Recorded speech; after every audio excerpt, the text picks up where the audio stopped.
Okay, guys, making this video about a battery that Erick Hagan fabricated for me. So the short version is I have my first board that I purchased almost 4 years ago, and it's still a great board. And it gets about 16 to 18 miles per charge.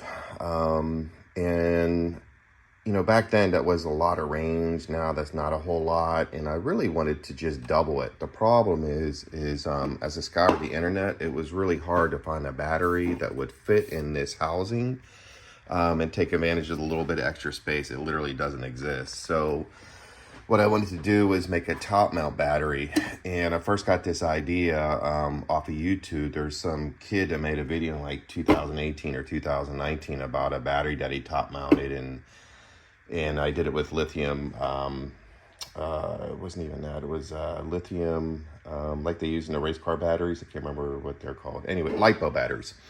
So anyways, this was version 1.0 that I made. I made this for Tyler's board. So his Meepos, they would get about 20 miles per charge. I put the extra range in his Meepos. And then what I did was I basically copied that kid off of YouTube, and I added 2 more extra range batteries to this pack right here. So it would give Tyler about 50, 60 miles of range, and that's with like top settings on it, going full speed the whole time.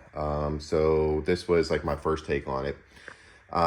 What I do is I put straps underneath here, and I strapped it to the board. And it's just like if you would strap a bike down to a truck. Once you compress it to the frame, it actually keeps it in place, so that tension helps lock it in.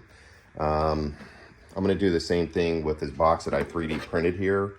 So I'm gonna use some double stick foam. So it has like double stick on one layer, and then underneath of that, I'm also gonna put another layer of rubber so that the foam doesn't rub off on the grip tape on the board. I kind of put this stuff on afterwards because I found out that that black foam, it like streaks the board. Anyways, this is about the battery that Hagan made me. So what I'm going to do is I'm going to show you how I put this all together, and then do like a test on it, you know, see what the range is and see how long it takes to charge and all that good stuff. So this is the battery you made. What I recommend to do is that you match it to the battery that you already have in your board if you do it. So it's hard to see, but we actually found what the exact batteries were for this, and basically made it the same size. So this is a 12S2P, and then this battery here is a 12S2P. And Eric was nice enough to make me this beautiful label here, so I know exactly what I have. How about that, Eric? You're awesome. Anyways, what we're gonna do is mount this battery onto this board like this, and basically I'm going to have the wiring going underneath and then tie in to a connector that's right here.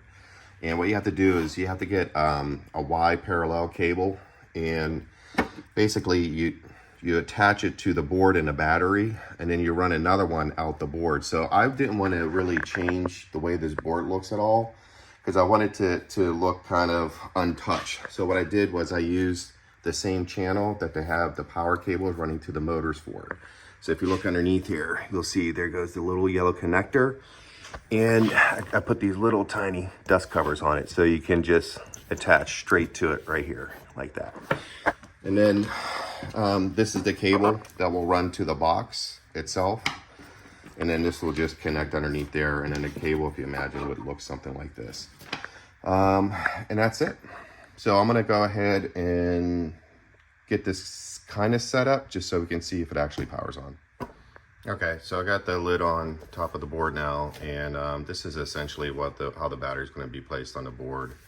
So this is the box that I 3D printed, did at ABS. This is the lid for it, and I'm going to probably have the cable come out this way like this, and then I'm going to run the power. This is the power cable. By the way, you want to get the same type of power cable that you're using to charge the board. So I can basically just, you know, plug it in here and plug it into the board with the same charger. And this will be mounted on here like this somehow.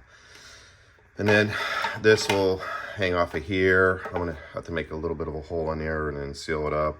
And then the lid will go on top of it. And then I got this file off of Yegi. I basically had to stretch it out in the what do you call it, the slicer program. And this is like, these grooves here are where the straps are going to go. So the strap's going to go in here, and you can just tie it down to the board that way. And once you have it on there, it's not going to move at all. It's going to be perfectly stable. This one is about the size of a motorcycle battery. So this is 2.0 and this is 1.0. Big difference in size. But the reality of these things is that you never really stand in the middle of the board. I just bought a board that has the battery manufactured with the top mount battery on top of it, and to be honest with you, it's just a spot that you really don't put your feet at anyway, so might as well stick a battery there. So on this, what I'm gonna do is go ahead and plug this in, and we'll see if it catches on fire. So this, right now, this is mounted underneath the board. So remember, I showed you that connection. That's, here we go. It's right down in here. And then I think I'm gonna like get Velcro or something so that the cable stays stable on here, and then just have it plug in like this way. And I'm gonna do it on the back where, you know, it's like this part is at my back because I ride facing this way. So if I get off the board, I'm going to jump off this way and I won't hit the cable while I'm jumping off. And that'll be it. So this right here, we'll just go ahead and put that like this. Hold on. There we go.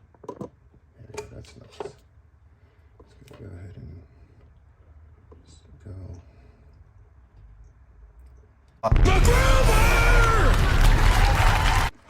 Just kidding. It works perfect. And the power button, it's like right here. So I'm going to turn the power on. So it has like a little blue light. And that means it's on. So, here, let me get the remote real quick and show you that the power's on right too.